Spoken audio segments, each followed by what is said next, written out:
Comment scraper des emails? C'est ce qu'on va voir ensemble dans cette vidéo et je vais principalement me concentrer sur la prospection B2B, la prospection business to business. Donc si tu es entrepreneur et que tu vends tes produits ou tes services à des professionnels ou à d'autres entreprises, reste bien jusqu'à la fin de cette vidéo. Je vais tout te montrer étape par étape. Juste avant ça, je t'invite à mettre un gros pouce sous cette vidéo pour me soutenir. Abonne-toi aussi à la chaîne si ce n'est pas déjà fait. J'ai des centaines de vidéos sur la vente, sur le marketing, sur l'entrepreneuriat. Donc ça risque de te plaire et active la cloche de notification pour ne pas rater les prochains contenus. Je publie une vidéo par semaine.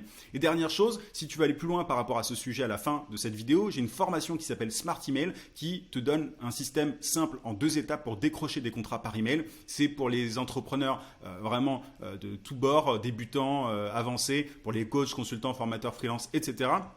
qui vendent leurs services. Tu peux cliquer sur le lien en description pour vérifier s'il y a toujours la promo en ce moment. Il y a une promotion normalement et voilà, en fonction du moment où tu regardes cette vidéo.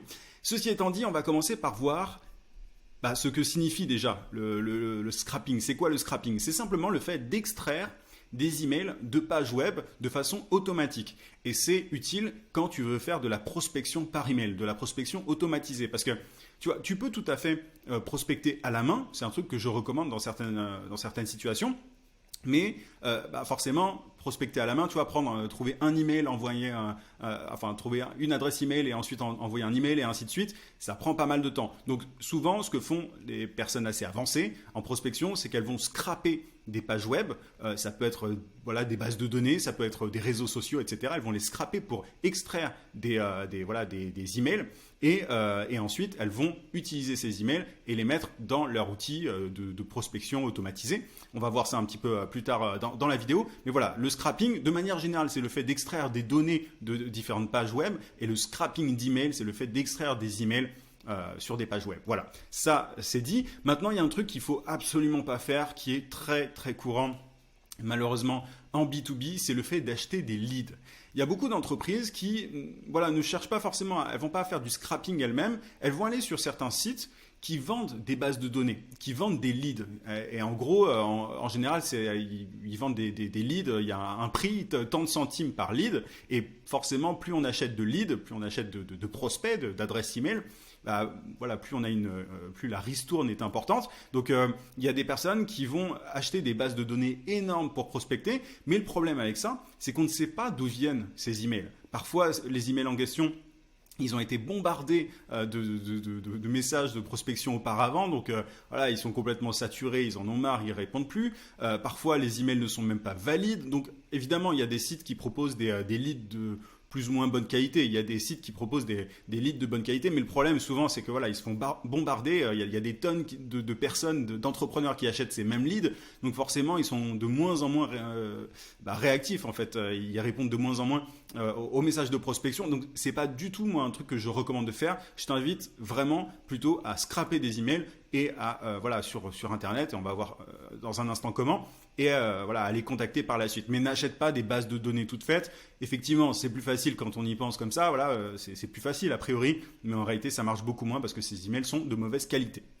Ensuite, un petit point, il faut savoir que contacter des entreprises sur leurs adresses professionnelles, c'est conforme à la RGPD. Ce qui n'est pas conforme, c'est le fait de contacter des particuliers par email comme ça, sans qu'ils n'aient rien demandé, sans qu'ils n'aient donné leur consentement. Donc ça c'est clair pour les particuliers, mais pour les adresses professionnelles, tu peux tout à fait les contacter par email pour les prospecter sans qu'elles n'aient rien demandé. Ça c'est une exception dans la RGPD. Après je t'invite évidemment à te renseigner. Je ne suis pas avocat, donc tout ça est à prendre avec des pincettes, mais voilà, c'est en tout cas ce qui est admis dans la prospection en général. Mais si tu veux vraiment un avis juridique, je t'invite à aller voir un avocat, ou à te renseigner tout simplement. Mais en tout cas, ça c'est ce qu'on peut dire par rapport à la prospection.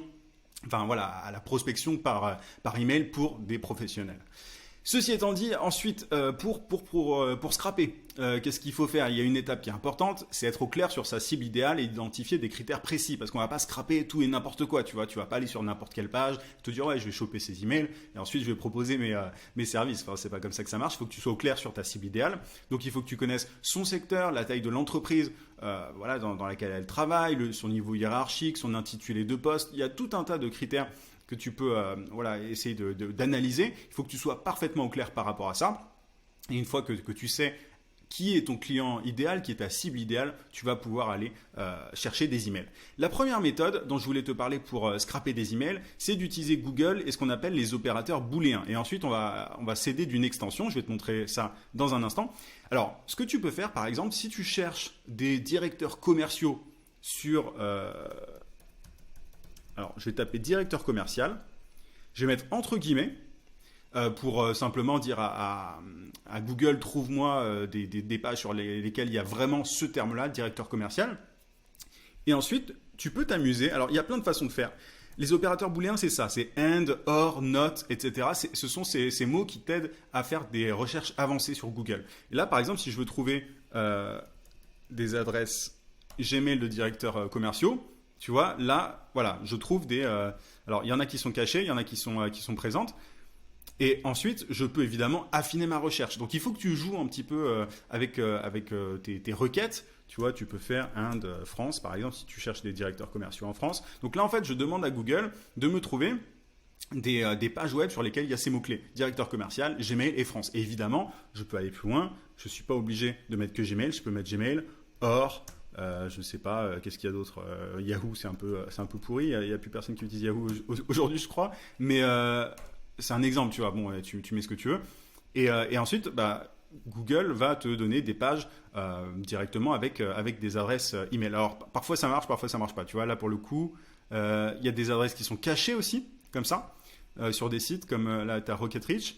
Là, ça marche pas de dingue. Alors, on va voir s'il n'y a pas une erreur. Or, tu vois, là, j'ai demandé à Google de me trouver des pages sur lesquelles il y a directeur commercial et Gmail ou Yahoo et France. Donc, après, tu peux évidemment jouer sur les paramètres de Google pour qu'il t'affiche plus de recherches, mais de requêtes. Mais tu vois, ensuite, essaye de voir si les mots-clés fonctionnent, enfin, si tu trouves bien des emails comme ça. Là, si c'est pas le cas, ensuite, tu ajustes. Par exemple, moi, si je me rends compte que Google, les adresses sont trouvables principalement sur des pages LinkedIn, ce que je vais faire, c'est, je vais faire ça, LinkedIn,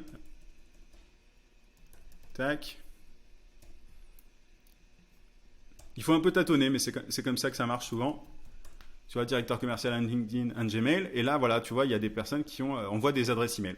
Donc, tu vois, ensuite, si tu veux récupérer ces adresses email, je vais te donner d'autres méthodes que celle-ci, mais tu vois, c'est une méthode parmi d'autres. Mais tu vois, ensuite, si tu veux extraire ces emails, tu peux utiliser un outil comme Email Extractor, qui est en gros une extension Chrome qui va te permettre automatiquement, quand tu seras sur Google, d'extraire les emails. Tu vois, bon, je te montre rapidement comment ça marche. C'est ça, tu as cette extension qui va voir les différents emails sur la page sur laquelle tu es. Alors là, je t'ai parlé de Google parce que c'est le plus simple, mais ça marche sur d'autres sites aussi. Il me semble, à vérifier, mais il me semble que ça marche sur d'autres sites aussi. Évidemment, là, j'ai mis LinkedIn, mais ça peut être aussi Instagram. Enfin, tu vois, à toi de tâtonner. Donc là, je t'ai montré la méthode. Tu vois, ensuite, là, on a des emails aussi. Donc, à toi de tâtonner un petit peu au niveau des mots-clés. Et là, j'ai mis un exemple parmi d'autres. Et tu peux ensuite continuer, France. Tu peux même mettre le nom de l'entreprise, etc. Donc, voilà, il faut un petit peu fouiller. Mais ça, c'est la première méthode dont je voulais te parler. Ensuite, on a une autre méthode qui consiste simplement à utiliser un outil. Alors des outils, il y en a plein, mais vraiment, vraiment plein. Et certains sont tout en un, d'autres non. Mais là, le premier dont je voulais te parler d'outils déjà, c'est PairsHub, qui est un outil de scrapping, mais pas tout en un. Là, pour le coup, c'est vraiment, il t'aide un petit peu comme cette extension Chrome, il t'aide à récupérer des données sur des pages. Donc, à toi de lui indiquer que tu veux tels emails qui sont sur la page et il va t'aider à extraire tout ça. Donc, c'est pas un outil tout en un. Donc, c'est un peu pour les personnes plus avancées, pour les personnes qui aiment la technique. Mais ensuite, une fois que tu as... Enfin, voilà, si tu veux plutôt un outil tout en un, tu en as des tonnes comme Find That Lead. Tous les liens seront évidemment en description de cette vidéo. Tu as Snove.io que moi j'aime beaucoup. En gros, ce sont des outils qui ils font à peu près tous la même chose. On va être très clair là-dessus, à quelques exceptions près. Donc regarde principalement le prix, mais en gros ce qu'ils permettent de faire c'est souvent de récupérer des emails principalement sur LinkedIn, vu qu'on est dans le B2B, très souvent ils te permettent de récupérer des emails sur LinkedIn et ensuite certains de ces outils te permettent de créer des campagnes de prospection automatisées directement. Donc c'est pour ça que je parle d'outils tout en un. Phantom Buster, c'est un outil qui est très connu en B2B qui permet aussi de scraper LinkedIn. Tu vois, quand tu fais une recherche sur LinkedIn et ensuite tu demandes au logiciel de récupérer les emails en question. Tu as Scrap, voilà encore une fois un outil qui marche très bien sur LinkedIn. Tu as Get Prospect qui te permet aussi de récupérer des emails sur LinkedIn. Je t'en donne plusieurs, comme ça tu vois un petit peu ce que tu en fais. Je vais te donner dans un instant quelques outils qui ne reposent pas entièrement sur LinkedIn. Tu as aussi Lusha qui est vachement bien, qui permet d'avoir des numéros de téléphone. Donc voilà, et qui sont utilisés par beaucoup de boîtes. Tu as Hunter qui est très connu. Tu peux même aller sur le site internet de différentes boîtes et ensuite utiliser l'extension de Hunter, et Hunter va te trouver les différents emails des décideurs, enfin des employés de la boîte, dont les décideurs. EvaBoot, c'est un outil qui te permet de scraper, je crois que c'est français, qui te permet de scraper aussi LinkedIn. Donc tu vois, c'est l'un des outils les plus simples pour scraper essentiellement sur LinkedIn. Et ensuite, tu as des outils, tu vois, comme scrap.io qui te permettent de générer des leads, tu vois, de scraper en fait des emails depuis Google Maps, puisque c'est quand même une sacrée base de données, on va pas se mentir. Et sinon, tu as des outils vraiment tout en un, comme Uplead. Enfin, pas tout en un, mais c'est-à-dire que Uplead, ce qui est vraiment cool, c'est qu'il te donne vraiment toutes les infos. Alors, je sais plus s'ils permettent de prospecter aussi. Alors, tu vois, ils te permettent de faire du data enrichment, donc vraiment d'enrichir les données que tu as. Si tu as déjà aujourd'hui une base de données, il te permet d'enrichir les données, de récupérer des données supplémentaires, comme le numéro de téléphone, etc. Mais c'est vraiment un outil qui te permet, tu rentres des critères et il te permet ensuite de trouver des tonnes d'adresses email. Donc voilà, tu as plein d'outils, je ne peux pas tous te les donner, c'est impossible, j'y passerai des journées et des journées. Mais voilà, ça, c'est vraiment les méthodes c'est vraiment des outils qui sont extrêmement puissants, qui ont un coût. Tu vois, c'est pas donné, mais en tout cas, si tu es vraiment sérieux par rapport à ta prospection, ça en vaut largement la peine. Ensuite, maintenant, qu'est-ce qu'on fait une fois qu'on a ces différents emails? Donc, l'idée, c'est de rédiger un email efficace et d'automatiser le tout via un logiciel. Il faut faire des séquences de messages quand on veut automatiser sa prospection par email. Il ne s'agit pas juste d'envoyer un seul email. Si tu veux en savoir plus sur ma méthode pour décrocher des contrats par email, là, ce qu'on a vu ensemble dans cette vidéo, c'est vraiment que la partie visible de l'iceberg, c'est limite le plus évident, le plus simple. Récupérer des emails. Maintenant, vraiment, la clé, c'est de rédiger des emails efficaces, des emails qui font mouche, tu vois, qui permettent de convertir les prospects. L'idée, c'est d'obtenir un rendez-vous téléphonique avec les personnes, tu vois, dont tu as récupéré les emails. Donc pour ça, il faut rédiger des emails efficaces. Je dis bien des parce que c'est une séquence d'emails qu'il faut rédiger et automatiser le tout via des logiciels. Donc je te parle de tout ça dans ma formation Smart Email. Je te rappelle que tu peux l'obtenir en te rendant sur le lien en description. Peut-être qu'elle est en promo au moment où je te parle. À toi de vérifier en cliquant sur le lien en description. En tout cas, merci d'avoir regardé cette vidéo jusqu'au bout. Je t'invite à mettre un gros pouce si elle t'a été utile et je te dis à très vite pour un prochain contenu. À plus.